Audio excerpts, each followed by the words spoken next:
Hello, Merle, and welcome in this brief burnout coaching interview series that me and my colleagues we started within the Burnout Coaching Project. I'm excited and happy to have you with me today. Full of respect to your experience, to the fact that you are my supervisor in coaching, and I would like first of all to give you the floor to say a few words about yourself. Welcome. Thank you. My name is Merle McKinley, and I live an hour and a half north of San Francisco. So I'm in the United States and in California. I'm an MCC, and I'm also a master somatic coach. And as a somatic coach, I work through the body to assist people to be able, when under pressure, to be able to make new choices and have new ways and perspectives to see life. So I work as a mentor also, and as Sveti said, a coach supervisor, and I'm very happy to be here. Thank you for the invitation. Thank you, Merle. What is your experience with burnout? Well, I have been burned out, and the end of last year, I noticed that I was exhausted, and I wasn't looking forward to any sessions that I was having, and even more, I really honestly didn't care.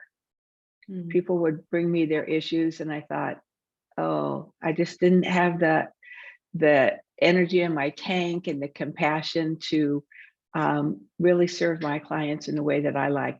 Some people call it compassion fatigue, but I noticed I just didn't, like I said, I wasn't able to attend to my clients at the level I like to. And I was tired mentally and physically. How did you went out of this spiral?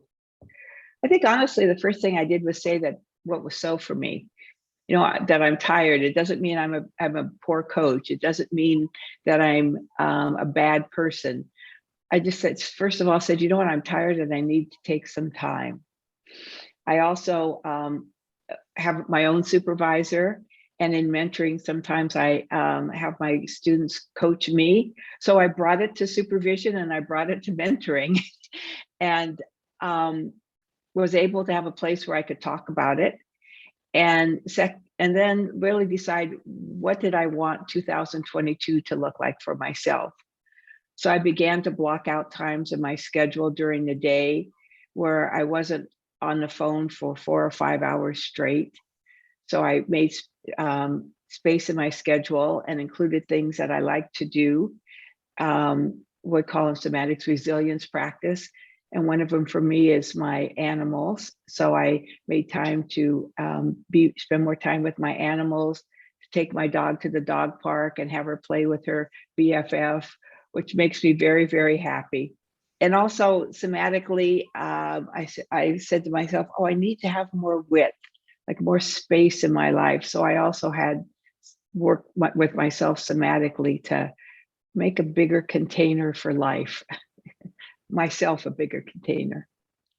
This is a beautiful metaphor. Make yourself a bigger container for life. You are a master somatic coach as well, as you just mentioned.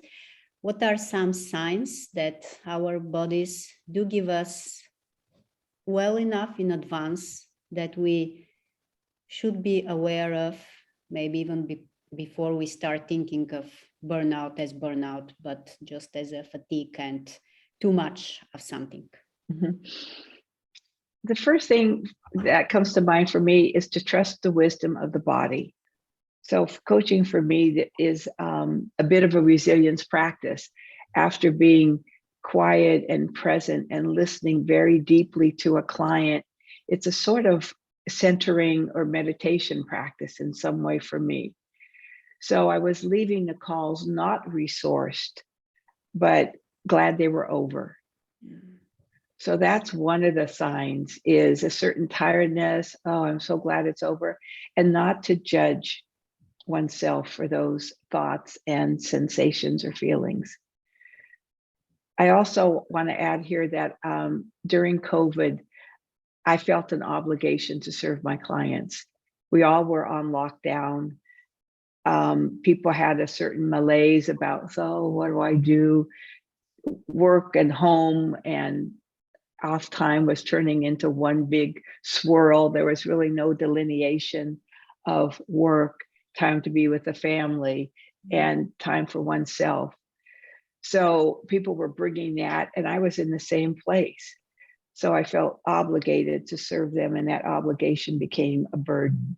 And that was also one of the signs for me, is that, oh, I'm obligated, or I didn't feel that I had a choice.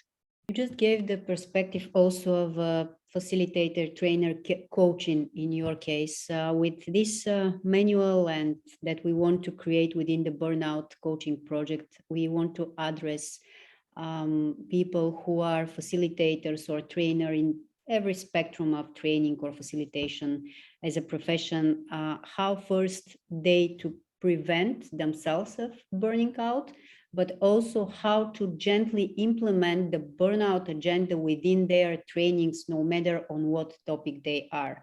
You know, being a facilitator, and I've done a lot of coach training and facilitating, it takes energy and it takes attention, a different kind of energy than coaching does, because there's a room and we need to manage the room and pay attention to 30 people, not just one.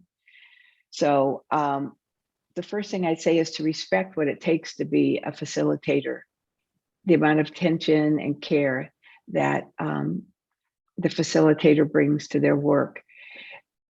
And the second thing is to give space, design into my life, your life, that there's space to rejuvenate, and again, to do things that restore us, that bring us hope, bring us pleasure, make us happy, schedule appropriately. And thirdly, I'd say is this area for me of this obligation to serve. People in coaching and in the helping professions tend to have this wanting to give and serve and come forward and to help people. And there's a place where that's useful, and there's a place where one crosses over a line and it becomes a burden. And that's the place I think to attend to also. Something valuable I remember from our sessions with you is asked me, why not, instead of resisting the fatigue, including it as part of what it is? Is this one way for people generally, no matter if they're in the helping profession spectrum or they're just people who are who have an issue with burnout, maybe first to accept and include what it is and starting from there? Yes, because when we resist, like, oh, I don't know, I'm not, it stays, whatever it is, whether it be an emotion or physical tiredness or anxiety, even anger or fear. If we turn away from those, they will stay and continue to knock on the door. Is there any angle, it is a brief series, but something that you would like to add around burnout that I didn't ask you? Yes, I thank you for asking that question, because a thought just came to my mind too, is taking even 5 minutes to sit quietly with oneself.